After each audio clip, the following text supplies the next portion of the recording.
नमस्कार, nation TV Bharat में आपका स्वागत है। मैं हूं आपके साथ दृष्टि। बढ़ते हैं खबरों की ओर। बिहार के पश्चिम चंपारण जिले में बाढ़ के कटाव को लेकर बड़ी खबर सामने आई है। वाल्मीकि गंडक बाजार में बड़ी मात्रा में पानी छोड़े जाने के बाद गंडक नदी का जलस्तर बढ़ गया है। योगापट्टी प्रखंड के सिसवा मंगलपुर गाँव के पास तटबंधन पर कटाव का खतरा गहराने लगा है। ग्रामीणों का आरोप है कि समय रहते सूचना देने के बावजूद जल संसाधन विभाग ने आवश्यक सुरक्षा इंतजाम नहीं किए।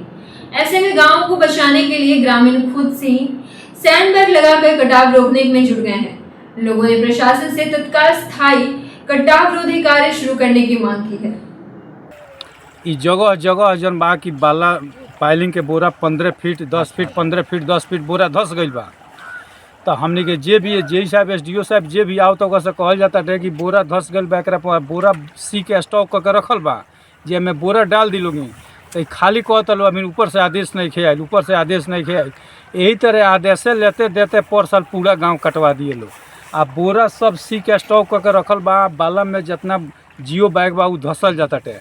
आ हमने के बार बार कहते हैं जे बोरा उठा के ओकरा में पैक करवाई, लेकिन पैक कर खाली कहते ऊपर से आदेश नहीं खे, आदेश आई तो हो, आदेश आई तो। और जब गाँव कटिए जाई तो आदेश आइए के का करी। सिसवा मंगलपुर में कटाव जो नदी को पाइलिंग काम भइल बा, वही जब बोरा सब धस गइल बा, बोरा भर के सब स्टॉक मार रखल बा। कोनो पत्रकारी आवत केहू तुम रखवात नहीं खे, पद आगे से आदेशे नहीं खे। वैसे ये बा जी बली हलल बा, ठीक बा, बाकी बोरा जवन बा तो धसल जाता। सरकार से का मांग बा?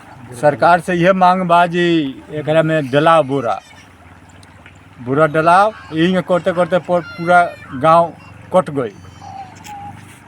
भोजपुर के चर्चित भरत तिवारी कथित एनकाउंटर मामले की न्यायिक जांच अब अहम दौरे पर पहुंच गई है।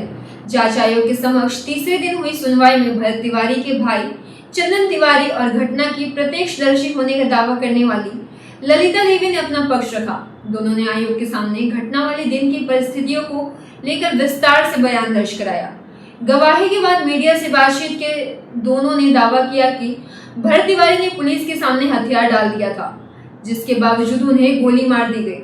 हालांकि ये सभी दावे गवाहों के बयान हैं। मामले की न्यायिक जांच अब भी जारी है और अंतिम निष्कर्ष आयोग की रिपोर्ट आने के बाद ही सामने आएगा। देख ले रहेंगे कि जैसे झोपड़ी में उनके बैठे रहेंगे, प्रशासन में गाड़ी आई लो तो हमने कहते भाग चलो, ये तो गोली लग जाई। तो हमके अपने अपने झोपड़ी में ढुक गए, लेके फेंके लेके ढुकल के बाद अपन यहाँ के मांग रहे कि 3 मांग हमारे पूरी करिए जाए। तो एक जना SDM रखा हलन कि SDM की गाड़ी आई पीछे से DSP साहब के, तो वहाँ के कहनी कि तहार मांग पूरी किया जाएगा, अथी पिस्तौल फेंक दो। ए पोल से ओ पोल तले फेंक दे बनी पिस्तौल।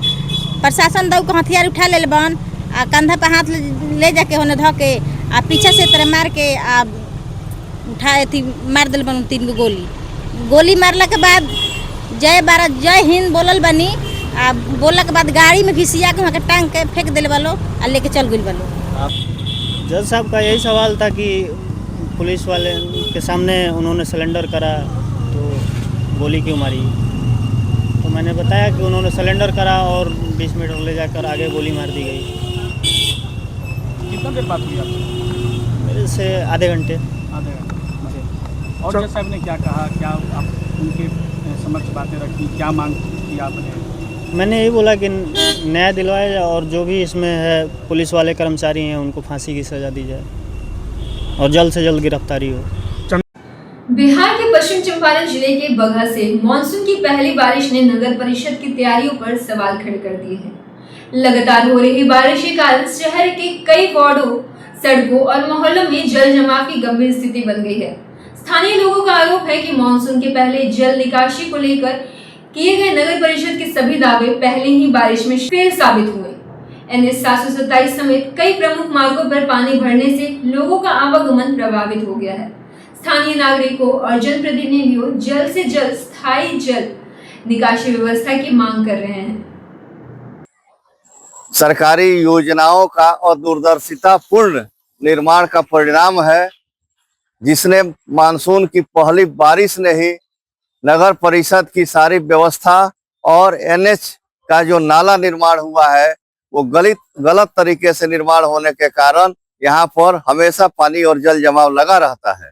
शहर में सबसे बड़ी समस्या जल निकासी का होता है और कचरा प्रबंधन का होता है, यही मुख्य चीज होता है। लेकिन यह दोनों में नगर परिषद कारगर नहीं है। इसलिए हम आग्रह करेंगे नगर परिषद के चेयरमैन से, कार्यपालक से, कि अब भी लग करके इसका जो मास्टर प्लान है उसको तैयार किया जाए और नालियों को इंटरकनेक्ट करके जल निकासी का व्यवस्था किया जाए। बहुत अफसोस की बात है कि इतने दिनों से नगर परिषद बनने के बाद आज तक जल निकासी की जो बुनियादी समस्या है उसका समाधान हम नहीं कर पाए हैं। कोई मास्टर प्लान नहीं है जिससे नालों को आपस में इंटरकनेक्ट किया जाए और जिसका लिंक जो हो वो नदी नालों तक हो। तो उस जल निकासी की समस्या यहाँ पर काफ़ी गंभीर है। अब NH पर जो हाल है अभी हम लोग देख रहे हैं सामने में, इसके लिए कई बार विस्तृत की बैठक में भी सवाल उठाया गया और हम लोगों के पार्टी के नेता हैं विजय पांडे जी, वो भी लगातार प्रयासरत है। उसके बाद भी आज तक जल निकासी की समस्या बनी हुई है और काफ़ी जल जमाव है। इसके लिए हम लोगों ने माननीय सांसद को भी कहा है, तो उन्होंने इस बार पार्लियामेंट में क्वेश्चन दिया है कि NH के नालियों के कारण जल जमाव की स्थिति बनी। देखिए अगर क्वेश्चन लगा तो संसद में भी अब सवाल उठेगा।